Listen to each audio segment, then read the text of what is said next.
आपकी जो love marriage थी मुझे पता चला। मेरी तरफ से लव मैरिज थी, फिर बड़ी मुश्किल से काबू में आई। कायद थे MQM के, अलहदगी के बाद फ़ोन आया होगा फारूक थोड़ा नाराज़गी और आ जाओ। तो इसका मतलब मेरा फैसला सही था, फैसला सही अलग था। होने का। उन्होंने खुद एंडोर्स किया उसको। आपको लगता है कि PTI से अलग होके MQM ने क्या सही किया था? ये हमने अपने पैर पे कुल्हाड़ी मारी। हालिया दिनों में क्या कोई ठाकुर वाकुर से मुलाकात हुई है? तो अगर किसी ने थोड़ा सा फैसिलिटेट कह दिया, थोड़ा सा एनकरेज कर दिया, तो इसमें कोई हर्ज नहीं है कि हम अपने तेवर वक्त आने पर आजमाएंगे। हम अपने तेवर वक्त आने पर आजमाएंगे। शहर तुम खरीद लो, हुकूमत हम चलाएंगे। अस्सलाम वालेकुम, ईद मुबारक। मैं हूं आपका मेज़बान ताबिश हैदर। आज मैं आवाम में जाकर उनके मसाइल नहीं पूछूंगा, क्योंकि आज मैं जिनके पास मौजूद हूँ को किसी तारुफ के मोहताज नहीं है। कराची की अहम शख्सियत हैं, कराची के लोगों के मसाइल हल करते आए हैं, कराची के मेयर रहे हैं, अच्छे सिंगर भी हैं, अच्छे शायर भी हैं। आप बिल्कुल समझ गए होंगे मैं जिनके साथ मौजूद हूँ वो हैं डॉक्टर फारूक सत्तार साहब। अस्सलाम वालेकुम। वालेकुम अस्सलाम, कैसे हैं? अल्हम्दुलिल्लाह सर, ईद मुबारक। आपको भी ईद मुबारक। आपकी तवज्जो से तमाम देखने वालों को और तमाम आलमी बरादरी को, और ख़ास तौर पर ज़ाहिर मुसलमानों को और फिर पाकिस्तानियों को जो पाकिस्तान में पाकिस्तान से, बहुत ईद मुबारक। और अल्लाह करे ये ईद हमारे लिए एक बहुत अच्छा शुगुन साबित हो, और अल्लाह करे कि जो हमारी सियासी क़यादत है वो सर जोड़ कर बैठे और मुल्क को इस सियासी माशी बहरान से निकाले। क्योंकि इससे बड़ी कोई और ईद ही नहीं हो सकती कि इस ईद पर उनको कोई कम अज़ कम आज के दिन उन्हें ये खुशखबरी दी जाए कि सब ने जो है वो आपस में बैठ कर ये तय किया है, करना है कि इंतखाबात की डेट कब होगी इत्तफ़ाक़ राय से। मैं अभी प्राइम मिनिस्टर से मिला, मैंने उन्हें भी यही सलाह दी, उन्हें भी यही मशवरा दिया कि भाई आप ये काम करें, मकालमे का रास्ता खोलें, डायलॉग करें, बातचीत करें, बातचीत के ज़रिए मसाइल। कौम के लिए ईदी होगी मेरे ख्याल से, ईदी होगी। अगर इससे बड़ी कोई और ईदी नहीं हो सकती। इस वक्त हम जिस जंजाल में फंस गए हैं, जिस बहरान में चले गए, अल्लाह करे ऐसा। अच्छा, एक तो चीज़ मैंने ये देखी कि फारूक भाई, मैंने जब MQM की बात की जाए तो देखा हमने कि MQM जब आई तो पुराने लोग जब MQM में आए थे तो कुछ नहीं होता था उनके पास, लेकिन आज हमने देखा उसके बाद बहुत सारे लोगों ने घर भी बना लिए, गाड़ियाँ भी बना ली, लेकिन फारूक सत्तार वहीं पे रह रहे हैं, वही इलाका है और वही घर है। मैं तो 30-35 सालों में तरक्की करके अपने एक नए ड्राइंग रूम में आ गया, अपने ही घर में। लेकिन होगा मेरे बहुत सारे और लोग हैं जो मुझे नहीं मालूम कि पहले कहाँ रहते थे, फिर कहाँ से कहाँ चले गए, लेकिन दुनिया को मालूम है। और मेरे ख़्याल में ये कोई ऐसा ये अमल ऐसा है कि जिससे आपका एतमाद लोगों के दिलों में कम होता है। और आज MQM के अंदर जहाँ बहुत सारी खामियाँ, ख़राबियाँ, कोताहियाँ हैं, जो हमसे गलतियाँ, वक्त मैं समझता हूँ कि अब हमारे पास वक्त नहीं है। अब हमें, जब हम दोबारा रीयूनिफिकेशन हुई है, ये उम्मीद की पहली किरण है। हमारे वोट बैंक तमाम मज़लूमों के लिए, महाजिरों के लिए, पाकिस्तान बनाने वालों की मौजूदा नस्ल के लिए हमें सबसे पहले तो ज़ाहिर उन गलतियों का अदराक होना चाहिए, उसका एतराफ़ करना चाहिए और उसकी गैर मशरूत लोगों से माफ़ी मांगनी चाहिए और उसके इजाले का वादा करना चाहिए। अच्छा, ये बताएं पहले कि ससुराल, मेरा मतलब ससुराल जाना होता है मेरे किस ख्याल दिन जाना होता है? मतलब ये कि ज़ाहिर है कि अल्लाह की पनाह जो मांगते हैं ना, औज़ु बिल्लाहि मिनश शैतानिर रजीम, कि पनाह मांगता हूँ अल्लाह की शैतान मरदूद के शर से, तो फिर दूसरी पनाह जो है वो ससुराल में जाके लेनी पड़ती है ताकि घर में भी अमन व अमान जो है वो अमन कायम, माहौल उसका कायम रहे। ससुराल मेरा काफ़ी वसी है। मेरी 1 साली का तो इंतकाल हो गया, 4 सालियाँ हैं, मेरे 4 साले हैं। ईदी भी ज़्यादा जाती होगी। वो सब शादीशुदा हैं और अब ज़ाहिर है कि उनके भी बच्चे हैं, तो ये सारा सिलसिला चलता है। अच्छा, फिर ज़ाहिर है कि मेरी 2 शादियाँ हैं, तो शाहिदा वो इस्लामाबाद में ज़्यादा होती हैं, आजकल यहाँ आई हुई हैं। फारूक भाई मैनेज करते होंगे अब 2 शादियों और सियासत? देखें, कहते हैं ना कि politics is the art of doing, art of management. तो मेरे ख्याल में सियासत ने मुझे ये भी सिखा दिया कि अपनी जो अज़दवाजी ज़िंदगी है उसमें भी बैलेंस किस तरह लाना। टाइम मैनेजमेंट है, हालांकि बहुत मुश्किल काम है। यानी कि आप ईदी दे के खाली होकर आ रहे हैं हमारे पास? ऐसे ही होगा ना। देखें ना, अब मुझे बताएं, जब साले सालियाँ भी हों, फिर उनके बच्चे भी हों, अब हमें तो ईदी बहुत कम मिलती है, हमसे बड़े तो अब कम रह गए ना। किसी को सियासत में इंटरेस्ट नहीं है बच्चों को? मेरी तरफ से तो कोई दबाव नहीं, कोई ज़बरदस्ती नहीं उनकी, और उनको कोई इंटरेस्ट नहीं है सियासत में आने से, लेकिन सियासत की पल पल की खबर मेरी बड़ी बेटी रखती है। अच्छा फारूक भाई, हो सकता है आने वाले वक्तों में हम नहीं, मैं नहीं देखता, कभी भी नहीं होगा ऐसा। हाँ, कोई ऐसा ना मेरी तरफ से एनकरेजमेंट है ना डिस्करेजमेंट है, उनकी चॉइस है। और जो शाहिदा है वो एनवायरनमेंट में है, मेरी वाइफ सुबह 9 मैगजीन निकालती है और क्लाइमेट चेंज की प्रेडिक्शन, एक्सट्रीम वेदर, डिफॉरेस्टेशन, पानी को बचाया जाए, तवानाई को बचाया जाए। एल गोर ने इनकन्वीनियंट ट्रूथ एक डॉक्यूमेंट्री बनाई थी, जो वाइस प्रेसिडेंट था। तो बहुत उसने भी 20 साल पहले प्रेडिक्शन की थी। शाहिदा और जो उसके पहले वेडलॉक से बेटे हैं, उन्होंने भी कहा था कि 20 साल के अंदर पूरी दुनिया में मौसमों की तब्दीली होगी। आज देखें अर्बन फ्लडिंग कराची और सिंध के शहरों में कैसी, और जो सैलाब आए 2009, 10 और 11 में, और फिर हाल ही में सिंध में, पूरे सिंध को उजाड़ के रख दिया। फूड इनसिक्योरिटी का बड़ा ख़तरा हो गया है। तो हम ये शीर खुरमा तो अभी खाएंगे यहाँ पर इंशाल्लाह, ईद का मौका है, लेकिन ये कि ये सारी चीज़ें रिस्क पर हैं, मौसमियात की तब्दीली से, माहौलियात की तब्दीली से। तो हमें दरख्त ज़्यादा लगाने, मेरी वाइफ शाहिदा ने 5 लाख दरख्त लगाए। अफशा का जो है वो इंश्योरेंस कंपनी में असिस्टेंट मैनेजर है, वहाँ काम करती है, और वही मेरे साथ है। बेटियाँ तो बाहर हैं, और अफशा बुटीक भी चलाती है ऑनलाइन। अच्छा। तो शेयर्स बाय अफशा के नाम से। तो बस एंगेज्ड है, वाइफ भी काम कर रही हैं, दोनों शायद एनवायरनमेंट में लगी रहती। आपकी जो लव मैरिज थी, जो पता चला मेरी तरफ से लव मैरिज थी, उनकी तरफ से अफशा के मामले में वन साइडेड था। और फिर बड़ी मुश्किल से काबू में आई, उनकी माँ को भी पटाना पड़ा। ये अच्छा, बहुत सारी बातें। तो फिर ये थोड़े था कि मतलब एक मैंने खर्चा भी किया, बन कबाब खिलाया, कोल्ड ड्रिंक पिलाई, अंडे वाला कॉलेज आए थे। मैंने इन्वेस्टमेंट की, जब मेयर बन तो गया, फिर जाहिर सी बात है आप ही ने प्रपोज किया। वो मुझे गलत अपना एड्रेस देके चली गई थी। अच्छा। हाँ, वो गलत चली गई। मतलब आपको उस टाइम लिफ्ट नहीं कराई आप ही ने? कराई थी। अच्छा, तो मैंने भी सब्र कर लिया, कई जगह सब्र किया, सियासत में सब्र किया। कॉलेज के एडमिशन में मुझे पहला साल इंतज़ार करना पड़ा, 10 पर्चे दिए, फिर कराची में नहीं हुआ, फिर लियाकत मेडिकल कॉलेज जाम शुरू हो गया। वहाँ फर्स्ट ईयर फूल जो बनता था और कौम परस्ती के जो मुजाहरे हुए हैं, उसने हमें नानी छठी का दूध याद दिला दिया। तो बड़े उससे मैं गुजरा हूँ। दाखिले में मुश्किल, डॉक्टर बनना दुश्वार था, फिर बहरहाल बन गए। अल्लाह ने करम किया, बग़ैर किसी सप्ली के सारे पर्चों में हमेशा पास हुए, अच्छे नंबरों से पास हुए। लेकिन पोस्ट ग्रेजुएशन नहीं कर सके, क्योंकि वो लोकल गवर्नमेंट के इलेक्शन आ गया।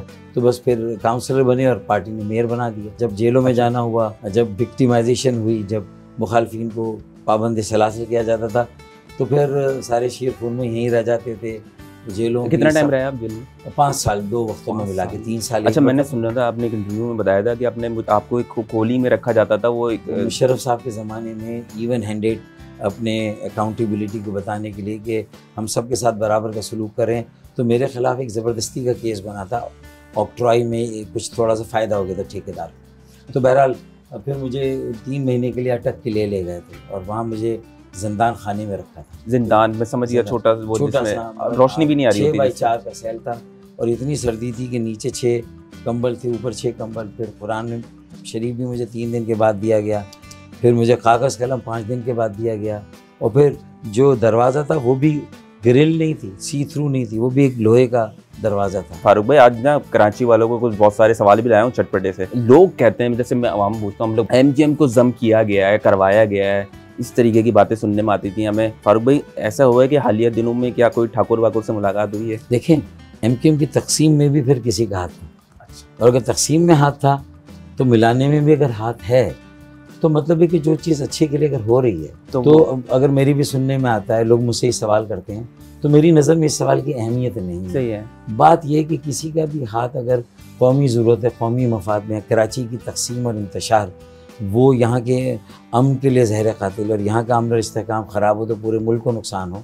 तो अगर किसी ने थोड़ा सा फैसिलिटेट कह दिया, थोड़ा सा एनकरेज कर दिया, तो इसमें कोई हर्ज नहीं है। जब तकसीम में भी अगर हाथ है अगर किसी का, तो मिलाने में तो कोई फ़र्क नहीं पड़ता। फारूक भाई, आपने भी बोला था कि मतलब हमें पहले भी जो था वो ऊपर से प्रेशर दिया जा रहा था कि हम PSP के साथ जो है वो कोशिश करें कुछ मिला। तो उस वक्त वो सिचुएशन थी, हाँ। जब हम लंदन से अलग हुए थे, ताज़ा, तो एक प्रेशर ऐसा आया था जो कि मतलब हॉर्सेस माउथ से नहीं था, लेकिन इनडायरेक्टली था। और सोशलाइट्स थे, वो कहते थे कि भाई जब तक आप और मुस्तफ़ा कमाल भाई मिलकर कुछ नहीं करेंगे, अलायंस करें या जम करें पार्टी, तो जाके आपके गुमशुदा अफराद भी शायद बाजियाब हों, कराची को भी एक सोतेली माँ का सुलूक ख़त्म हो। MQM का जो नकात होते थे पहले, हमें याद है कि नुकात होते थे, तो उसमें पहला नुकात भी अगर मैं बोलता हूँ, ज़ाती अना को फना करना, और वही बिल्कुल ऐसा ही किया सब तमाम जमातों ने अवाम के लिए। हमने आपस में भी जो हमारा मिलाप हुआ, उसमें हमने अपनी अना को पीछे रखा, अपने इख्तिलाफ को पीछे रखा, और एक कॉमन जो मुश्तरका एक मकसद है और एजेंडा, उसके लिए हम बाहम शेर व शक्कर होकर दोबारा मिल गए। और अल्हम्दुलिल्लाह उसमें जो सबसे बड़ा हमारे दरमियान एग्रीमेंट है वो ये है कि अब हमें फोकस्ड होकर मरदमशुमारी पर इसको रेड लाइन बनाकर आवाम को मोबिलाइज़ करना है। गैर आइनी गुलस्ता मरदमशुमारी हल्का बंदियों को सही करना है जो बल्दियात में गलत हुई और सूबाई कौमी में तीसरा, और चौथा इंशाल्लाह बल्दियाती इख्तियारात और वसाइल लेना। ये 4 बुनियादी पॉइंट है। अच्छा, एक तो नुकात थी तो, लेकिन हम दूसरे नुकात पे बात किए तो कायद पर अंधा एतमाद ये भी था। आगे कुछ उम्मीद नज़र आती है कि इस तरीके की उनका आना कुछ नज़र आता है? उनके ज़माने में जो हमने एजेंडा तय किया था ना, किसी वजह से उस पर पूरी तरह से अमल नहीं हुआ। अब उसका कफ़ारा अदा करने के लिए जिन हालात में हमें उनसे अलग होना पड़ा था वो लोग जानते हैं, ठीक है ना। पार्टी के आइन की भी खिलाफ वर्जी की, पाकिस्तान के आइन की भी खिलाफ वर्जी। अब उनका केस है हाई अदालतों में। अब अदालतें जब फैसला करेंगी तो तय हो जाएगा कि क्या है, ठीक है ना। हमने तो अपनी तरफ से फैसला करके उनसे अलहदगी कर ली और पार्टी चला रहे हैं। अब हमने इसको रियलाइज़ करके हमने उस खला को पुर करने का फैसला किया, क्योंकि पीटीआई को हमारी 6 से 8 सीटें इजाफी दिलाई गई थी। उसकी 6 या 8 सीटें थी, लेकिन 6 से 8 सीटें हमारी दिलाई गई थी। पीटीआई का थोड़ा बहुत फीवर अगर मुल्क में दोबारा से है, उनको सिंपैथी मिली, उनको हटाना शायद मेरी नज़र में भी गलत था। अगर ना हटाते तो शायद 5 साल बाद इमरान खान को कोई भी ना पूछ रहा था। मेरे ख्याल में उसे उसकी तो लॉटरी लग गई, दोबारा अल्लाह ने उसका हाथ थाम लिया। तो अब देखना है कि अगर दोबारा वो पूरे मुल्क में अगर उसको मौका मिलता भी, फ़र्ज़ कर लें, तो मुझे डर ये है कि उसके पास अभी भी टीम नहीं है, उसका सिलेक्शन सही नहीं है, उसकी तरजीहात सही नहीं, उसकी माशी पॉलिसियाँ सही नहीं है। फिर वो मुंह के बल गिरेंगे, उनकी नाक और मुंह पे चोट लगेगी, उनकी उम्मीद जो है वो फिर ख़त्म हो जाएगी। आपको लगता है कि पीटीआई से अलग होकर एमक्यूएम ने क्या सही किया था? नहीं, देखिए उस वक्त तो मैंने कह दिया था कि चूँकि मैं एमक्यूएम का हिस्सा नहीं था तो मैं खुलकर बोल सकता था। तो मैंने कहा था कि भाई ये हमने अपने पैर पे कुल्हाड़ी मारी। अगर पीटीआई से अलग होना तो 4 4 साल बाद ही, 3 साल पहले, 3 साल बाद ही हो जाते, यानी 1 साल पहले, और वजारतों का बोझ दे देते, उनकी हुकूमत को डिस्टेबलाइज आप ना करते। आप 7 वोट अपने बाहर आ जाते, गैर जानिबदार हो जाते, ना इनके साथ ना उनके साथ। आप कहते कि भाई 20 लोग जो पीटीआई के आपने तोड़े और सिंध हाउस में आपने उनको खिलाया पिलाया, बकरीद की कुर्बानी से पहले जैसे बकरों को खिलाते हैं, आपने उनको रखा था, और वो टीवी पर आके भी कहते थे कि हम मुनरिफ हैं, हम पीटीआई के, उनके वोट डलवाते। ये एमक्यूएम को कुर्बानी का बकरा ना बनाते कि भाई आप किसी के अच्छे वक्त में साथ थे तो बुरे वक्त में भी आप उसके खिलाफ ना खड़े। तो मैं इस चीज़ के हक में नहीं था कि एमक्यूएम पीटीआई से अलग हो। हाँ, अलग हो तो फिर वोट ऑफ नो कॉन्फिडेंस में इमरान खान के खिलाफ वोट ना दे, ये मेरा कहना है। कायद पर जो अंधा एतमाद था, आपको नहीं लगता कि जो आवाम थी जो उस वक्त की, उन्होंने शायद वो नहीं चीज़ छोड़ी? क्या हो सकता है आपको कि इसीलिए आपका वोट बैंक भी कम हुआ हो? हमारे वोट बैंक की कमी की जो सबसे बड़ी वजह है कि अगर हमें अलहदा होना पड़ा लंदन से 23 अगस्त 2016, तो उसके बाद फिर हमारे रास्ते में जो कांटे थे उनको, कांटों को चुनने की बजाय उन कांटों को रहने दिया गया। हमें फ्री हैंड नहीं दिया गया। हमारी स्पेस उस वक्त भी तंग थी, तो जो हमारे दफातर हमसे ले लिए गए थे, हमारे लापता साथी, उनकी बाजियाबी का कोई दूर दूर तक अंदाज़ा नहीं था। फिर जो जेलों में भी बड़े पैमाने पे ये 22 अगस्त का केस भी उन सब में हम सब लोगों को FIR में डाल दिया गया था। हम मुकदमा अभी तक भुगता रहे हैं। तो इसका मतलब ये हुआ कि हमें काम कहाँ करने दिया गया। फिर उसके बाद पीटीआई को मुसल्लत किया गया, उसको हमारी कुछ सीटें छीन कर दी गई, और फिर हमारी तकसीम को भी हवा दी गई। हमारी तकसीम को रोकने की बजाय उसको और मौका दिया गया। तो इसका मतलब यह है कि हमारी भी गलती है कि वो तकसीम हमने क्यों होने दी, हम आपस में क्यों लड़े, अपनी अना को पीछे रखते। तो लोग कहते कि भाई वो जो एक माजी की लेगेसी थी उसमें गलतियाँ सिर्फ 22 अगस्त को नहीं हुई, उससे पहले भी हो रही थी।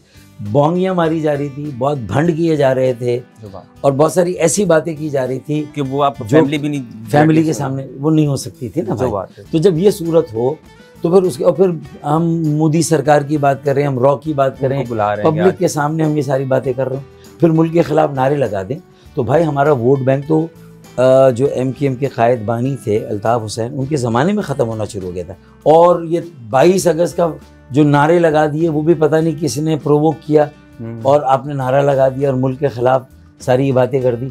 तो इसका मतलब है पूरी कौम जो है वो आजमाइश में आ जाती है, और आप बैठकर कुछ भी कह दें तो फिर वो मैच्योरिटी कहाँ है, 35 साल का वो तजुर्बा कहाँ है, फिर वो क़यादत की जो आजमाइश। तो अवाम बानी को बहुत मुश्किल से जो है वो उससे अलहदा होती है। कायद जो थे एमक्यूएम के, वो जैसे अमूमन देखते हैं स्पीचेस लिख कर देते हैं, तो वो स्पीच जो उनको लिख के दी जाती थी या वो अपने माइंड से ही जिस तरीके से कर रहे होते थे? कभी कभी वो पॉइंट्स ले लेते थे और फिर फड़ते जज्बात से मगलूब होकर फिर जब उसकी रवानी में बह जाते थे तो पर्चे तो सारे पॉइंट वहीं रह जाते थे।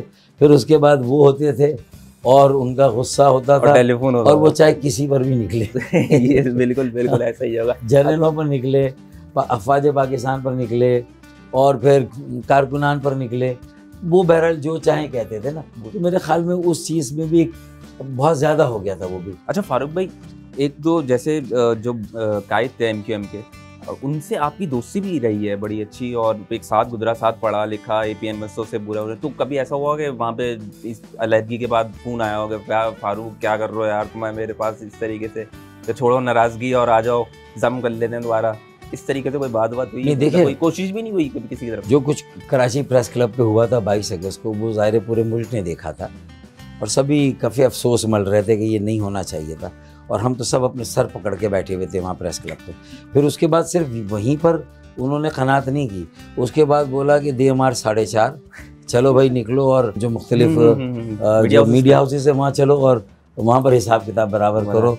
और फिर वो जिना कोर्स पे जो रेंजर्स का हेड ऑफिस है वहाँ भी जब, वो तो कारकुनान में ज़ाहिर इतनी हिम्मत और हौसला नहीं था, वो तो नहीं गए, बल्कि जाना भी नहीं चाहिए, अखलाकी जरूरत चाहिए ना जाने के लिए। आप बोल लो मतलब ये सारी हमारी मेहनत पर पानी फिर जाता है ना।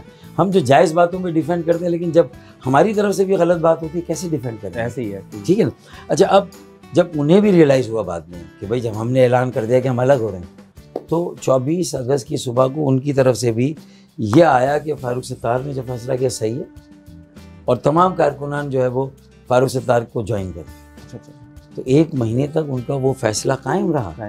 तो हमारे फैसले की दानिश, हमारे फैसले की जो अहमियत और उसकी जो उसमें जो बुर्दबारी थी, बसीरत थी, वो उनको भी नज़र आई। उन्होंने कहा इतनी बड़ी भंड हो गई है, अब पार्टी को बचाने का यही तरीका है, लोगों को यकजा रखने का, वरना तो जो डूबती जो एक जहाज़ होता है ना, तो उसमें से चूहे निकल के 1-2 दिन बाद होश आया तो हाँ, अगले दिन की रियलाइजेशन हुई ना, तो उन्होंने कहा कि ये सही किया डॉक्टर फारूक सत्तार ने। और उन्होंने 24 अगस्त की सुबह नोटिस आया कि अनकंडीशनली फारूक सत्तार के हवाले फारूक सत्तार संभाले और कारकुनान ज्वाइन करें। तो इसका मतलब मेरा फैसला सही था, अलग होने का। तो उन्होंने खुद एंडोर्स किया उसको, लेकिन उसके बाद किसी वजह से वो उस पर कायम नहीं रहे। उन्होंने अपने फैसले को वापस लिया और हमें बहुत सारी, फिर हमारे जो MQM लंदन से जो ताल्लुक़ रखते थे, बहुत सी जगह उन्होंने रुकावट डाली। उन्होंने अभी भी, जब हमारा ये मर्जर हो गया, एक जलसा हमारा जब हम करने जा रहे थे, बल्कि कामयाब हुआ उसके आगे या पीछे, तो कुछ लोगों ने कोशिश की थी बहादुराबाद पर आने की। एक मरतबा कराची में ओनरशिप डालनी लगी, एक मरतबा कराची को बचाने और बनाने के लिए सबको ये MQM ने पहल की, ये कराची कौमी मूवमेंट बना दी हमने, और सबको दावत देते हैं, हर जबान बोलने वाले को, हर इलाके के पाकिस्तानी को आए। ये कराची कौमी मूवमेंट बोलने बुरा ना लग जाए, बोलेंगे दोबारा कोई पार्टी ज्वाइन, मतलब जो है फारूक भाई नहीं देखें, ये मतलब है कि सिंबॉलिकली तो कराची कौमी मूवमेंट है ना। हैदराबाद में जब MQM काम करेगी तो हैदराबाद कौमी मूवमेंट, सक्कर में सक्कर कौमी मूवमेंट, मीरपुर खास नवाब शाह में वहाँ की कौमी मूवमेंट, इसलिए कि वो उन शहरों को बचाना है, उन शहरों में लोगों को जोड़ना है। अब ये बड़ा टास्क है। MQM का जितना वोटर कटा है, वो मतलब ऐसे खुद थे कि जो लोग बोलते थे यार जमात इस्लामी को अब दे देते हैं, थे वो प्योर MQM मतलब वोटर। PTI में भी वो गए जो MQM से नाराज हो गए, जमात में भी वापस हो गए जो MQM से नाराज हो गए। लेकिन अगर हम इंसान के बच्चे बन रहे हैं, सही है, हम सुधर रहे हैं, हम अपनी गलतियों का एतराफ़ कर रहे हैं। एक शेर हो यार फारूक भाई इस बात में, देखिए ना, जब हम इस्लाह की तरफ चले गए और हमने ये तहिया कर लिया कि अच्छे लोगों को लाना है, प्रेजेंटेबल लोगों को, जो लोगों में काबिल कबूल हों, मोतबर हों, काबिल एतबार हों, उन चेहरों को लाना है। और हम ये कोशिश जब कर रहे हैं, तो फिर हमारे मुखालफिन भी अब अपनी ज़्यादतियों, जो मजालिम है, जो जुल्म ढा रहे हैं, अब उन्हें भी उसको रोकना होगा, हमें सही गिनना होगा, हमें हमारे हलकों को सही हल्का बंदियाँ करनी होगी, बल्दियाती इख्तियारात देने होंगे, और गैर आइनी कोटा सिस्टम में ही हमें हमारा जायज़ हक देना होगा।